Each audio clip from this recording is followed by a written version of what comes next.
Right now, many of us are just thinking about surviving, trying to get by, living one day at a time. We are tired, worn out, and stuck. But what if God called us to more? What if God wants us to thrive in the midst of the chaos? Jesus said, "Remain in me and I will remain in you. For a branch cannot produce fruit if it is severed from the vine, and you cannot be fruitful unless you remain in me. Yes, I am the vine. You are the branches. Those who remain in me and I in them will produce much fruit." Are you tired of just surviving? Tired of going through the motions? Are you ready to grow like never before? It's time to thrive.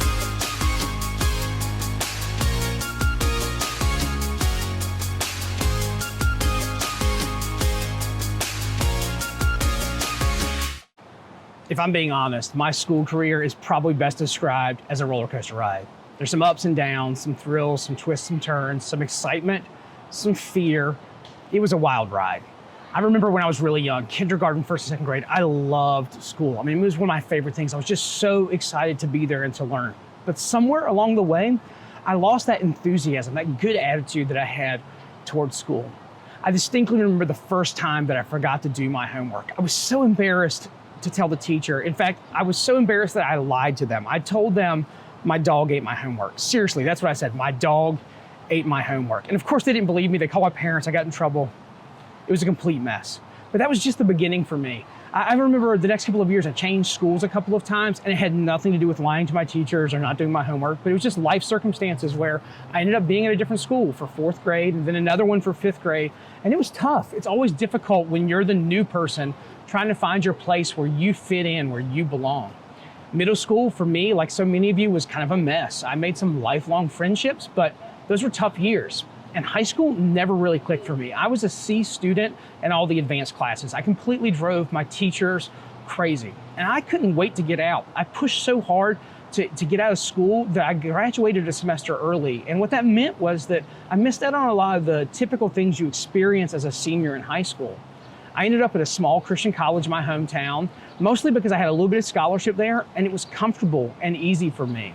And I really enjoyed my time there, and I made some good friends and met my wife while I was there and found a career that I love. But I was not exactly a model student. My educational career was a complete roller coaster ride. And I never really felt some of the pressures to succeed academically that a lot of people do, but there were other pressures that you face being a student. You want to fit in, you want to make the team, you want to exceed at certain activities, and you really just want to find your place and be accepted. And that can be really challenging when you're growing and changing and developing as a young person and as a student. A lot of people feel anxiety around school because of the pressures and the expectations put on them by other people. Maybe their parents are really pushing you to get good grades and to be all that you can be and get all these A's in your classes, or your teachers have these really stringent deadlines that you're trying to meet and you just can't seem to keep up. Or maybe the pressure doesn't come from other people, but it comes from yourself.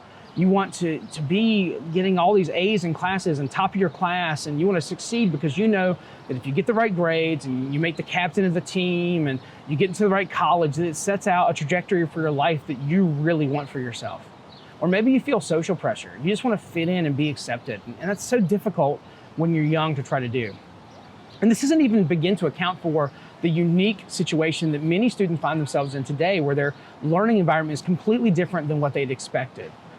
Virtual learning is difficult for a lot of families, and some families it's really put a strain on them. And other kids, some of you are in hybrid situations where you're on campus one day and the next day you're at home, and you never know if your friends are going to be around or who's going to be there or what your schedule is going to be like. And it's really challenging to try to keep up with the pace of being in elementary school, middle school, high school, with you have that kind of an environment and those kind of pressures on you.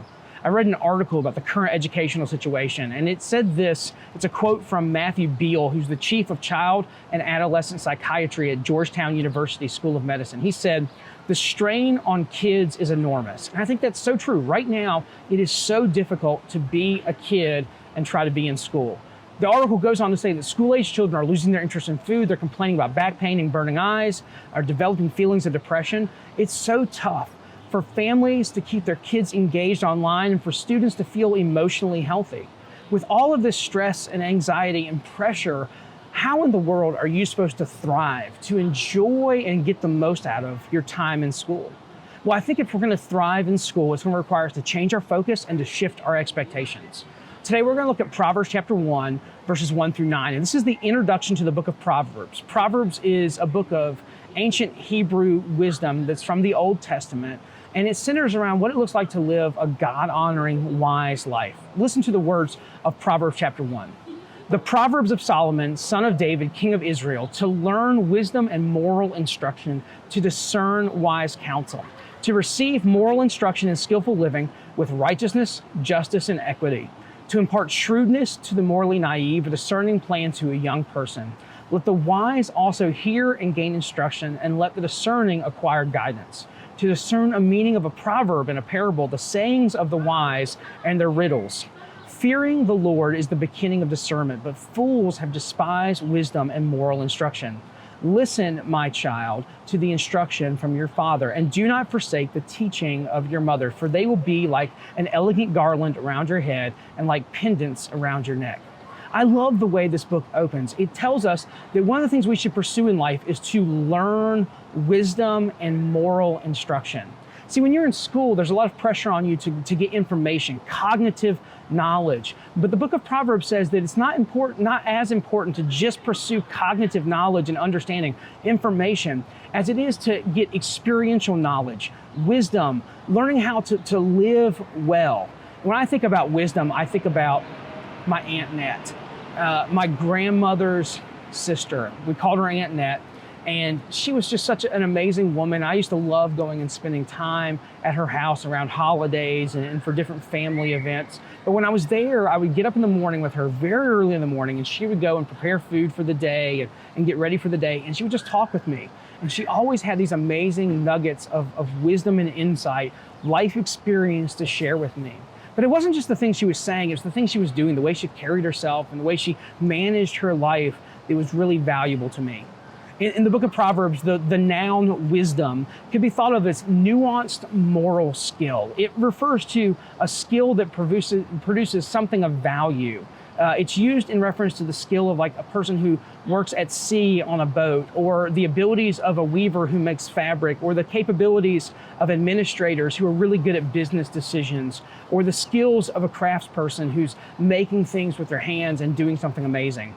It's also used in Deuteronomy chapter 4, verse 6 to refer to the laws given by God. They're called Israel's wisdom. And I think too often when we're learning, when we're growing in our school careers and our academic type careers, we feel a lot of pressure to acquire knowledge, but we can't mistake knowledge for wisdom. Don't settle for just information. Don't settle for just knowledge. You need to learn wisdom. So what skills do you need to learn if you're going to learn wisdom? Well, wisdom is, first off, doing what is right. In verse 3, it says this: receive moral instruction in skillful living with righteousness, justice, and equity. See, knowledge and information can be very self-serving. A lot of us pursue knowledge because we want to better ourselves and get the most for ourselves out of life. But wisdom is not about making our lives better. It's about doing what is right. It's about serving other people. See, following rules can still allow you to mistreat people. We see all the time people who abuse the rules and the system to only take care of themselves. But God has never been concerned about just our actions and our ability to follow rules. God has always been concerned about the state of our hearts. And this is a central idea to the book of Proverbs. But it's not just in the book of Proverbs, it's contained all throughout the scriptures. When you look at Jesus in the Sermon on the Mount, he's talking constantly about not just following the letter of the law, but following the intent of the law and letting God change us and guide us. Following Jesus was never about following rules. In his book on the Sermon on the Mount called What If Jesus Was Serious, Skye Jethani compares rules to guardrails on a road. He said, guardrails are never enough. Jesus isn't merely interested in good behavior. He wants us to be good people. A person with excellent driving skills and complete control over a car does not need guardrails. See, God-honoring wisdom is about developing righteousness, justice, and equity in how we treat other people. It's not just about knowing the right stuff, it's about knowing how to treat others well. But wisdom is also good decision making. If you look at verse 4, it says that the book of Proverbs offers us shrewdness to the morally naive and a discerning plan to a young person. I love this, shrewdness and discernment. I would summarize those as good judgment. See, God-honoring wisdom is about making good decisions. For most of us, our time in school is not exactly described as good judgment or good decision making, right? Our time in school is usually an exercise in making bad decisions and having poor judgment. But being young and being in school should provide us a safe environment to cultivate good decision making skills. You need to, while you're in school, try new things, take on more responsibility, learn from your mistakes, and grow in your decision making. Unfortunately, too often the role models of good decision making who are elevated by our culture are people who make decisions that actively mistreat other people. Remember, this is not wisdom. God-honoring wisdom does what is right and makes good decisions. Also, wisdom is about understanding. If you look at verse 6, it says that growing in wisdom means we learn to discern the meaning of a proverb and a parable, the sayings of the wise and their riddles. See, wisdom is knowing how to process information, not just how to acquire it. I like to think of this as learning how to learn, not just learning what to learn. And to be a person who has understanding, you need to understand yourself, which requires a lot of self-examination. But you also need to understand others, which requires a lot of listening. See, God-honoring wisdom does what is right and makes good decisions and seeks understanding. Well, if that's our definition of wisdom, how in the world are you supposed to gain wisdom, to learn wisdom from school? It's not like you can just go sign up for a Wisdom 101 class your freshman year of college or take the wisdom elective when you're entering high school. Most of us don't have as many opportunities to seek wisdom unless we really seek those opportunities out. So how can you make the most of your time at school and really learn wisdom? Well, you learn wisdom through relationships.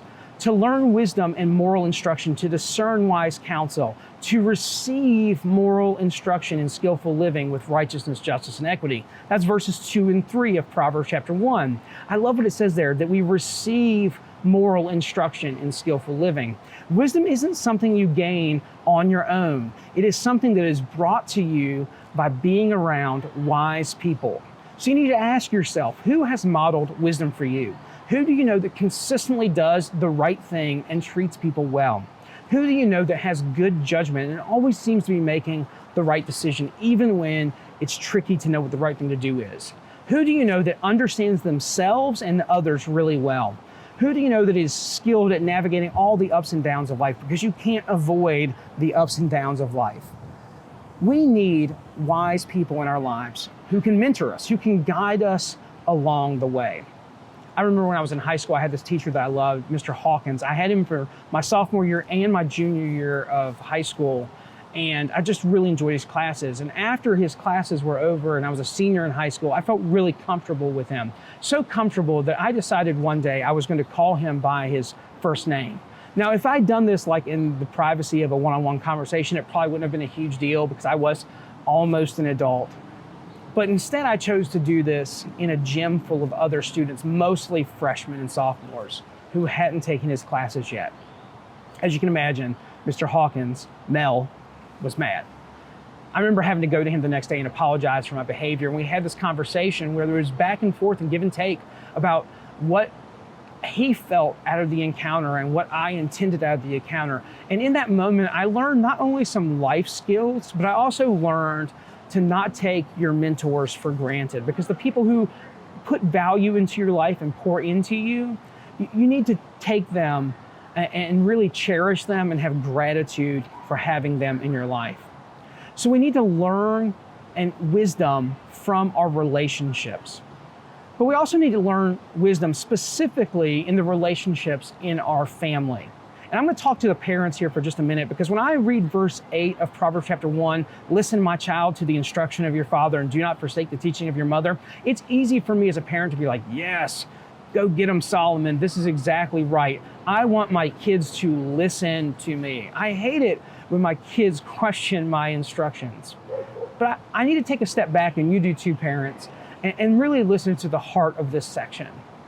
Because the type of instruction, the type of teaching that Solomon assumes that you can get from your family is that in wisdom. treating others well, doing what is right, making good decisions, understanding and listening to those around you. And I think too often as parents, and I'm guilty of this as well, we demand obedience without offering an environment for our kids to learn and to grow and to increase in their responsibility and to become wise people. Now, kids, if you're in an environment, or adolescents, teenagers, if you're in an environment where wisdom isn't being modeled for you, then maybe you have to set the pace by asking for opportunities to make better decisions and asking for the hows and the whys behind why things are done and to seek out wisdom from those relationships. But it's also important to have people outside of your family pouring into you, because we learn wisdom from our relationships, both in the family and outside of the family. So how can you thrive in school? Well, you can find a mentor who will help you grow, a teacher, a coach, an older student, a small group leader from church. And it's important that you don't idolize this mentor, but instead you let them model for you what it looks like to do the right thing, to make good decisions, to be understanding. And you need to be able to ask them questions. Ask them lots of questions and listen very deeply to what they're doing and saying. And take feedback when it comes from trusted mentors. As we think about what it looks like to live this out, you want to have some next steps. Even if you're not in school with a parent or guardian or loved one of someone who is in school, we can all benefit from seeking out and learning wisdom. So I would challenge you this week to identify an area in your life where you need to increase in your wisdom and ask God to help you become more wise in this aspect of your life. Look for someone to mentor you in this area and commit to not just gaining information, but to pursuing wisdom through that relationship. Also this week, I would encourage you to find a creative way to thank someone who has modeled wisdom for you or been a mentor to you. Be intentional and have meaningful conversations with your mentors, with your friends, and your family this week.